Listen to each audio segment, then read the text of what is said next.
Friends welcome to my channel happy Puja ब्लगे सबाइके स्वागतम। आज के रथयात्रा সেই জন্য আজ সকাল সকাল স্নান করে নিয়েছি। তো আমাদের বাড়িতে জগন্নাথের পুজো হয় প্রতি বছর, তো এই বছর ছোট করেই পুজো হবে নিজেদের মধ্যে। তো সেটা কি কি হয় আজকে তোমাদেরকে সব কিছু জানাবো। আর এখনো তেমন কিছু হয়নি।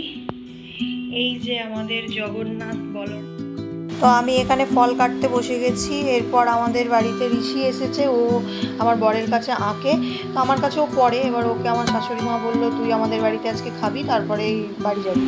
তো এরপর মা এলো ওপরে, মা এসে ঠাকুরকে পুজো দিল। তো এই দেখো কীভাবে পুজো করলো।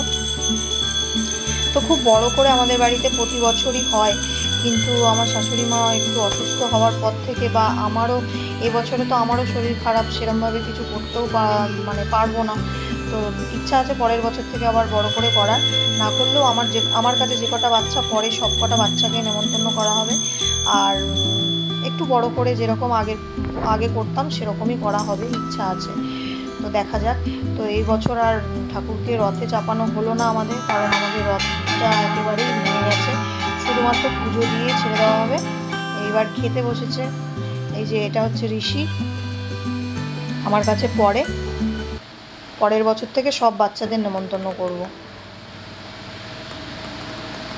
আর এই যে এইটা হলো আমাদের বাড়ির সব থেকে ছোট মেম্বার, একদম বাচ্চা মেয়ে ঠাকুমা। সকাল থেকে কোনো রকম খেয়েছে, না খেয়ে রয়েছে, না খেয়েই বলা যায়। এরপর আমিও খেতে বসে গেছি, খেয়ে নিলাম। তো তারপরে বিকালবেলায় ভেবেছিলাম যে সাবুর পাঁপড় ভাজবো, তো সেটা তো আর পেলাম না, সাবু দিয়ে পকোড়া বানিয়েছি। ভিডিওটা এখানেই শেষ করলাম। ভালো লাগলে লাইক এবং শেয়ার করে দিও।